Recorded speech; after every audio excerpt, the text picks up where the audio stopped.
ഇനി രണ്ടാമത്തെ ഭീഷണിയിലേക്ക്. സൗരയൂഥത്തിന്റെ അതിർത്തിരേഖയിൽ നിന്നും നെയ്ബ്രു എന്നൊരു ഗ്രഹം ഭൂമിയുടെ നേർക്ക് പാഞ്ഞെടുക്കും. അത് ഭൂമിയുമായി കൂട്ടിയിടിച്ച് നമ്മുടെ ഗ്രഹത്തെ തകർക്കും.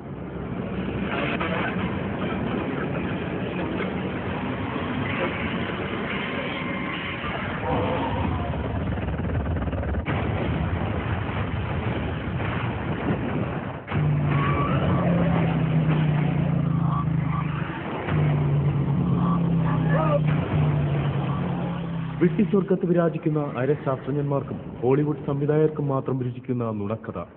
അതിനുള്ള ആദ്യ കാരണം അങ്ങനെയൊരു ഗ്രഹം ഇല്ല എന്നുള്ളത് തന്നെ. വളരെയധികം പുരോഗമനം നേടിയ ബഹിരാകാശ ശാസ്ത്ര സമൂഹത്തിന് ഇതുവരെയും കണ്ടെത്താനാകാത്ത പ്ലാനറ്റ് എക്സ് ആണ് നെയ്ബ്രു.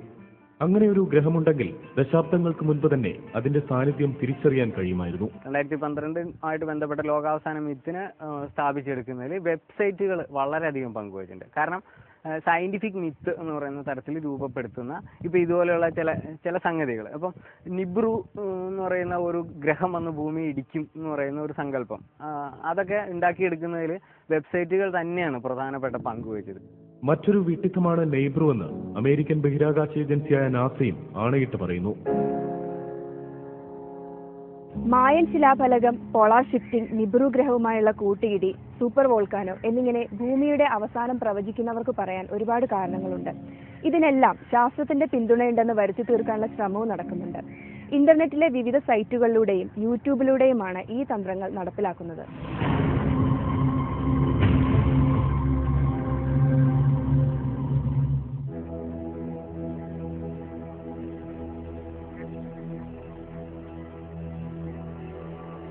മറ്റൊരു വാദം ഭൂമിയും സൂര്യനും ഉൾപ്പെടെ നമ്മുടെ ഗാലക്സിയായ ആകാശഗംഗയുടെ മധ്യത്തിൽ പെടുമെന്നുള്ളതാണ്. സൂര്യനും ഭൂമിയും ചന്ദ്രനുമെല്ലാം നേർരേഖയിൽ വരുമെന്നും അത് അപകടങ്ങൾക്ക് വഴിവെക്കുമെന്നും ചിലർ വാദിക്കുന്നു.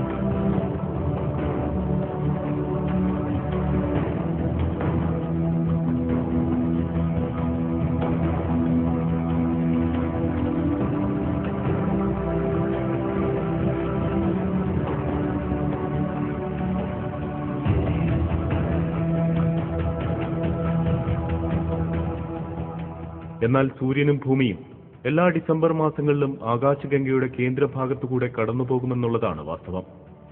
അതുകൊണ്ട് തന്നെ ഇതൊരു പുതിയ കാര്യമല്ലെന്നും ഇങ്ങനെ വരുന്നത് കൊണ്ട് ഭൂമിക്കൊന്നും സംഭവിക്കില്ല എന്നുമാണ് ശാസ്ത്ര സമൂഹത്തിന്റെ വിലയിരുത്തൽ.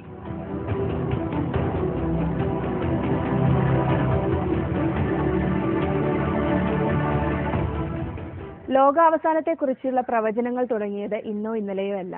അത് നൂറ്റാണ്ടുകൾക്ക് മുമ്പേയുള്ള വാഗ്വാദങ്ങളാണ്. ലോകാവസാനത്തെക്കുറിച്ചും ഭൂമിയുടെ അന്ത്യദിനത്തെക്കുറിച്ചും എല്ലാ മതങ്ങളും പറയുന്നുണ്ട്. എന്നാൽ ആധുനിക ശാസ്ത്രം ഈ വാദഗതികളെല്ലാം കാര്യകാരണങ്ങൾ നിരത്തി തള്ളിക്കളയുകയാണ്.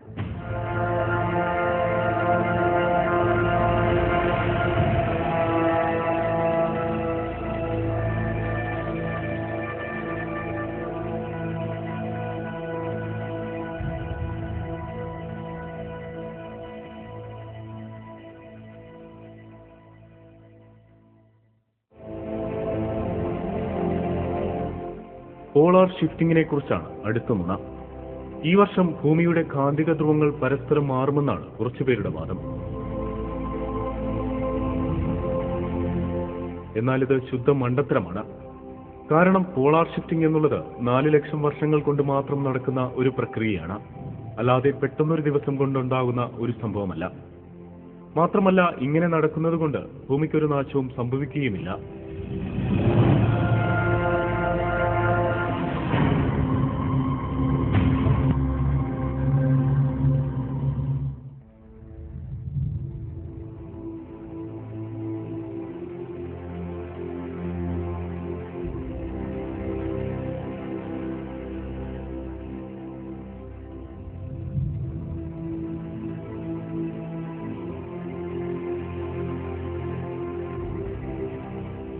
ഇനിയുമുണ്ട് ഇത്തരം കെട്ടുകഥകൾ. James solar flare, super volcano, അങ്ങനെ പോകുന്നു ഇവ.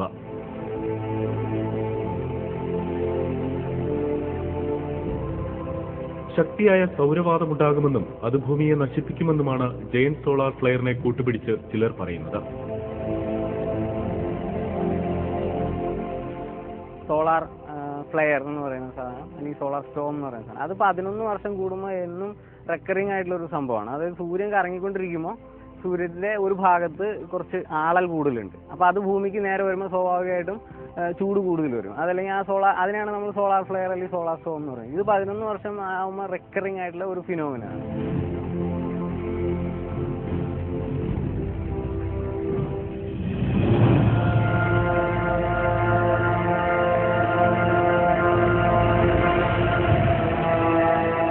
ചുരുക്കത്തിൽ ഈ പറയുന്ന വാദങ്ങളും കെട്ടുകഥകളും കൊണ്ടൊന്നും നമ്മുടെ ഭൂമിക്കൊന്നും സംഭവിക്കുകയില്ല എന്നുള്ളതാണ് വാസ്തവം.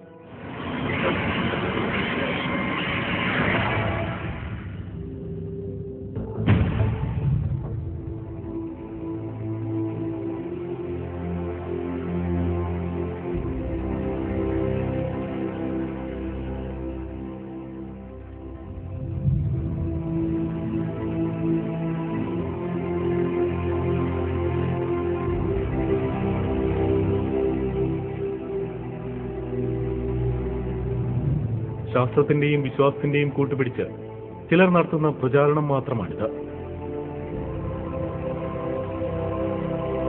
ചില അന്യഗ്രഹ ജീവികളുടെ ആക്രമണം എന്ന് പറയുന്ന സിനിമകൾ ഇന്ത്യയിൽ കാണുന്നത് പോലെയല്ല വെസ്റ്റേൺ ആൾക്കാർ കാണുക. വെസ്റ്റേണിൽ ഭയങ്കരമായിട്ട് അത് കാണും.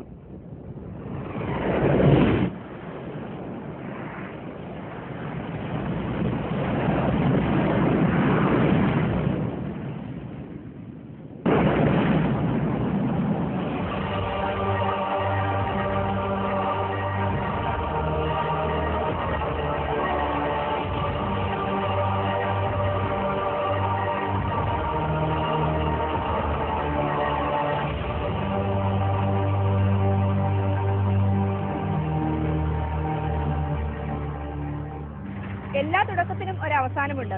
എന്നാൽ ആ അവസാനം എപ്പോഴാണ് എന്നുള്ളതാണ് ചോദ്യം. ഭൂമിയെ സംബന്ധിച്ചിടത്തോളം 400 ബില്യൺ വർഷത്തെ ആയുസ് ഇനിയുമുണ്ട്. മനുഷ്യൻ വരുത്തിവെക്കുന്ന വിപത്തുകളല്ലാതെ മറ്റ് യാതൊരു അപകട ഭീഷണിയും നിലവിൽ ഭൂമിക്കില്ല. ഒരു മഹായുദ്ധം, കാലാവസ്ഥയിലുണ്ടാകുന്ന പെട്ടെന്നുള്ള മാറ്റം എന്നിവ കൊണ്ട് ഭൂമിയുടെ ഭാഗികമായ നാശത്തിന് ചിലപ്പോൾ വഴിയൊരുക്കിയേക്കാം. അങ്ങനെയാണെങ്കിൽ പോലും അത് നമ്മൾ ഉൾപ്പെടുന്ന മനുഷ്യകുലത്തിന്റെ മാത്രം കുഴപ്പം കൊണ്ട് സംഭവിക്കുന്നതാണ്.